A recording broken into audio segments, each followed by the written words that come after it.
साक्षी के पैदा होते ही उसकी मां गुजर जाती है, जिसके बाद उसके पिता आलोकनाथ अकेले ही उसका पालन पोषण करते हैं। 16 साल की उम्र से ही साक्षी ने घर चलाने के लिए नौकरी शुरू कर दी थी। बेटी से बढ़कर एक बेटे की तरह वो अपने पिता को कंधे से कंधा मिलाकर काम में हाथ बटाती रहती है। साक्षी, मेरे होते हुए तुझे नौकरी करने की कोई जरूरत नहीं है। तेरे हर शौक पूरे करने के लिए मैं अभी जिंदा हूँ। और आपकी शौक का क्या पापा? आपके भी तो कुछ शौक होंगे ना, मुझे वही सब पूरे करने हैं। मेरे शौक का क्या बेटा, मैं तो बूढ़ा हो चुका हूँ। मेरे शौक तो तेरी माँ के साथ ही कब के मर चुके हैं। अब तो सिर्फ एक ही सपना है मेरा कि जल्दी से किसी अच्छे लड़के को देखकर तेरी शादी करा दूं। क्या पापा, आपकी हर बात मेरी शादी पर आकर ही क्यों अटक जाती है? अगर मैं चली गई तो आपका ख्याल कौन रखेगा? इसलिए मैं आपको छोड़कर कहीं नहीं जाऊंगी। अरे बेटा, एक ना एक दिन हर लड़के को जाना ही पड़ता है। तुझे भी जाना तो होगा ही। अपने पिता की बातों से निराश होकर साक्षी अपने रूम में चली जाती है। पिता से दूर होने के ख्याल से ही वो फूट फूट कर रोने लगती है। कुछ दिनों के बाद, आलोकनाथ जी, हमारी नजर में एक लड़का है। उसके पास बंगला, कार, सब कुछ है। सुना है करोड़पति लोग है वो। आप कहे तो आपके बेटे के लिए बात करूं? अरे लेकिन हमारे इतने बड़े परिवार में अपनी बेटी ब्याहने की हैसियत नहीं है। उन सब की चिंता मत कीजिए। उन लोगों को दहेज वगैरह कुछ नहीं चाहिए। वो लोग तो सिर्फ अपने परिवार के लिए गुणी और संस्कारों से परिपूर्ण बहू चाहते हैं। अगर ऐसी बात है तो आप उन लोगों से मेरी बेटी के बारे में बात कीजिए। मेरी बेटी में वो सभी गुण हैं जो वो अपने परिवार की बहू के लिए चाहते हैं। इस तरह वो साक्षी का रिश्ता लेकर अर्जुन नाम के लड़के के परिवार के पास जाता है। साक्षी की फोटो देखकर लड़के वाले उसे झट से पसंद कर लेते हैं, जिसके बाद अर्जुन के परिवार वाले साक्षी को देखने उसके घर पहुंचते हैं। आलोकनाथ जी, हमें तो आपकी लड़की फोटो में ही पसंद आ गई, और फिर भाई साहब ने आपकी लड़की की तारीफ भी बहुत की है। अब तो बस आप हमें उससे मिलवा ही दीजिए। साक्षी बिटिया, बाहर आना तो। साक्षी। अपने पिता की आवाज सुनकर साक्षी तुरंत बाहर आ जाती है और एक एक करके सभी के पैर छूती है। आलोकनाथ जी, आपकी बेटी तो सच में बहुत गुणवान और संस्कारी लगती है। बिटिया, क्या क्या शौक है तुम्हारे? पापा, और अपनी जरूरतें पूरी करने के अलावा मेरे और कोई शौक नहीं है। आपने अपनी लड़की को सच में बहुत अच्छे संस्कार दिए हैं भाई साहब। इसे अपने घर की बहू बनाना तो हमारे लिए सौभाग्य की बात होगी। इस तरह सबकी राजी खुशी से अर्जुन और साक्षी की शादी भी हो जाती है। साक्षी की सास उसे एक माँ का भरपूर प्यार देती है और कभी उसे मायके की कमी महसूस नहीं होने देती। साक्षी बेटा, तू आराम कर। सुबह से घर के काम पर लगी है, थक गई होगी अब बिटिया। नहीं माँ, मैं ठीक हूँ, आप चिंता मत कीजिए। मैंने कहा ना, अपने रूम में जाकर आराम कर। अरे काम की टेंशन मत ले। अपनी सास की जिद के आगे हार मानकर साक्षी अपने रूम में चली जाती है। थोड़ी देर बाद उसका पति भी वहां पहुंच जाता है। साक्षी, तुमने मेरी रेड कलर की फाइल देखी क्या? जी नहीं, मैंने तो आपकी कोई फाइल नहीं देखी। साक्षी, तुमसे मेरी एक फाइल तक नहीं संभाली जाती। 1000 बार बोला है तुमसे कि मेरे सामान को हाथ मत लगाया करो। मेरी सुनती कहां हो तुम? माँ ने बहुत सर पर चढ़ा रखा है तुम्हें। अर्जुन की इतना कहते ही साक्षी रोने लगती है। साक्षी के रोने की आवाज सुनकर उसकी सास वहां पर आ जाती है।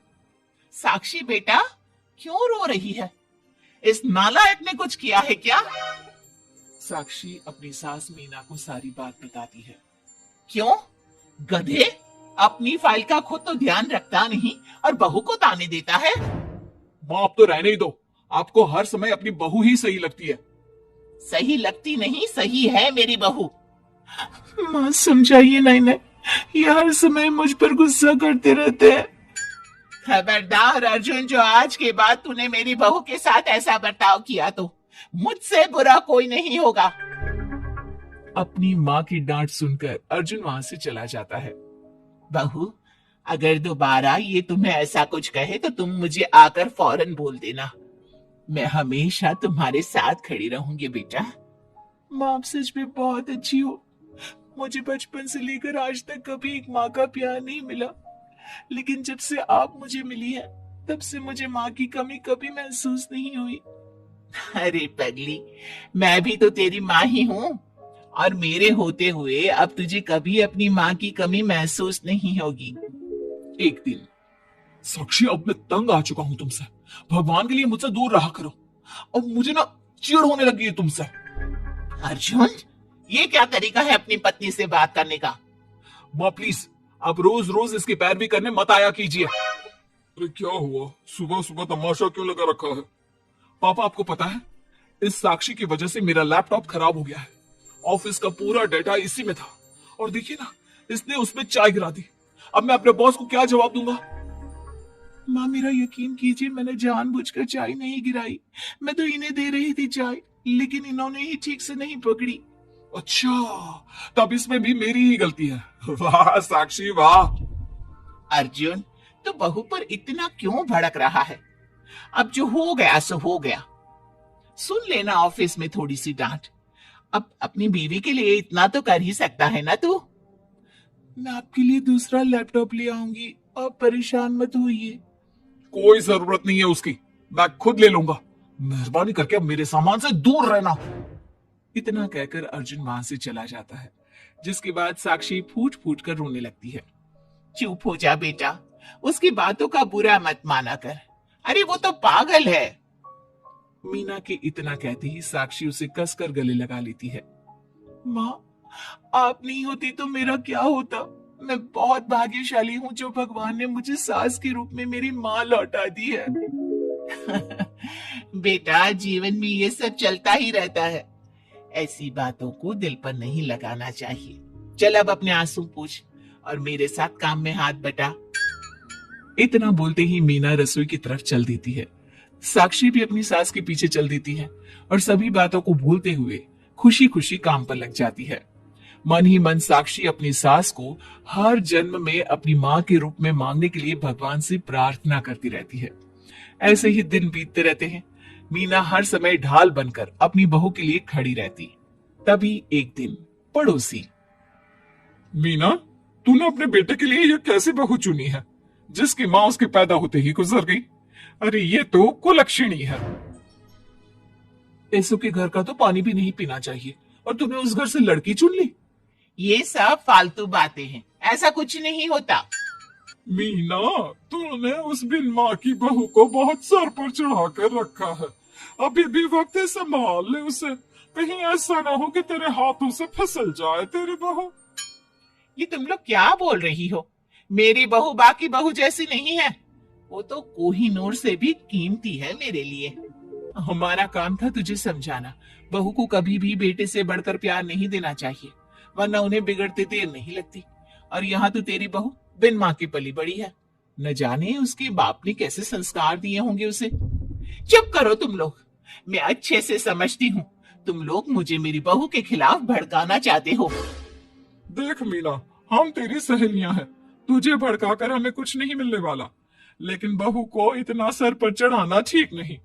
हमारा काम तो सिर्फ तुझे आगाह करने का था, बाकी मानना न मानना तेरी मर्जी। चल मीना, अब हम लोग चलते हैं, तो अपना ध्यान रखियो। इतना बोलकर सभी लोग वहां से चले जाते हैं, जिसके बाद मीना घंटों तक सोच में डूब जाती है और अपने बहू के प्रति इतनी सारी बातें सुनकर कहीं ना कहीं उसके मन में भी साक्षी के लिए हीन भावना जन्म लेती है। तभी वहां पर साक्षी भी आ जाती है। माँ जी, ये लीजिए चाय। रख दे और जा। क्या हुआ माँ जी, आप कुछ उखड़ी उखड़ी सी लग रही हैं। कहा ना जा यहाँ से, एक बार में तुझे सुनाई नहीं देता क्या? अपनी सास का बदला सा व्यवहार देख साक्षी तुरंत वहां से चली जाती है। अगले दिन, बहू, आ बहू, कहाँ चली गई? साक्षी! जी माँ जी।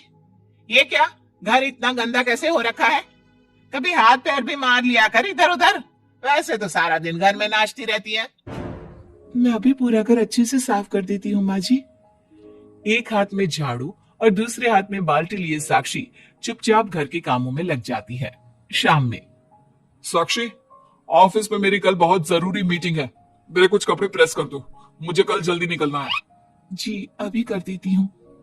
साक्षी अर्जुन के कपड़े प्रेस कर ही रही होती है, तभी उसके ससुर उसे आवाज लगा देते हैं, जिस पर वो भागते हुए उनके पास जाती है। और थोड़ी देर बाद जब रूम में आती है तो वो देखती है कि अर्जुन के कपड़े बुरी तरह से जल चुके थे। मैंने कहा था ना तुमसे कि कल ऑफिस के मीटिंग में मुझे यही कपड़े पहनने हैं, उसके बाद भी तुमने मेरे कपड़े जला दिए। मुझे माफ कर दीजिए, मुझसे गलती हो गई। ये कोई छोटी मोटी गलती नहीं है, समझ में आ रहा है तुम्हें? शोर की आवाज सुनकर अभय और मीना भी वहां पहुंच जाती हैं। क्या हुआ, तुम दोनों लड़ क्यों रहे हो? पापा देखिए ना, इसने मेरी नई शर्ट जला दी जो मैं कल मीटिंग में पहनने वाला था। बेटा उसे मैंने ही आवाज दी थी, इसलिए वो शायद जल्दबाजी में प्रेस का बटन बंद करना भूल गई होगी। पापा अब आप भी माँ की तरह इसका साथ दे रहे हैं। अर्जुन, इस बार तू सही है और बहू गलत। आखिर वो इतनी लापरवाह हो कैसे सकती है? माँ जी प्लीज मुझे माफ कर दीजिए। अब तुम्हारी सजा ये है कि अभी और इसी वक्त तुम मेरे बेटे के लिए हूबहू ऐसी ही शर्ट ढूंढ कर ले आओ। जाओ। तुम्हारा दिमाग खराब हो गया है क्या? इस समय कहाँ जाएगी हमारी बहू? और अब तो सारी दुकानें भी बंद होने वाली होंगी। अगर दुकानें बंद हो भी गई होंगी तो उसे खुलवाकर मेरे बेटे के लिए शर्ट लेकर आओ। मां रहने दीजिए, इन सब की कोई जरूरत नहीं है। पापा ठीक कह रहे हैं, इस समय कहाँ जाएगी ये? मैं कोई दूसरा शर्ट पहन लेता हूँ। मैंने जो कह दिया सो कह दिया। अब गलती इसने की है तो सुधारना भी इसे ही पड़ेगा। जाकर शर्ट लेकर आओ। मीना की बातें सुनकर साक्षी रोते हुए वहां से चली जाती है और रात के 10 बजे तक पति के लिए दुकानों पर जाकर कपड़े ढूंढती रहती है। थक हार कर करीब 12 बजे साक्षी कपड़े लेकर घर पहुंचती है। अर्जुन की ऑफिस के मीटिंग के लिए तुम्हें हूबहू वैसे ही कपड़े मिले या नहीं? ये रहे कपड़े मम्मी जी। साक्षी अपनी सास को कपड़े देकर जा ही रही थी कि मीना उसके हाथ में चोट देखती है। ये चोट कैसे लगी तुझे? पता नहीं, जल्दबाजी में शायद किसी चीज से लग गई होगी। इतनी बड़ी हो गई हो, अब अपना ध्यान रखना कब सीखोगी? आप तो जानती ही हैं माँ, मैं बिन माँ की पली बड़ी हूँ। माँ के ना होने के कारण मेरे सर पर इतनी जिम्मेदारियां थी जिन्हें निभाते निभाते मैं खुद का ख्याल रखना ही भूल गई। लेकिन आप जानती हैं माँ, मुझे अब भगवान से कोई गिले शिकवे नहीं है, क्योंकि भले ही उन्होंने मुझसे एक माँ छीनी है, लेकिन उन्होंने आपको मुझे दिया है और अब आप ही मेरी माँ है। इतना कहकर साक्षी माँ से चली जाती है। साक्षी की बातों को सुनकर मीना को भी अपने कहे और अपनी गलतियों पर पछतावा होने लगता है, इसलिए वो बिना खाए पिए ही सो जाती है। अगले दिन, माँ जी कल का सारा खाना तो ऐसे ही पड़ा है, आपने अच्छे से खाना नहीं खाया था क्या? मुझे भूख नहीं थी कल।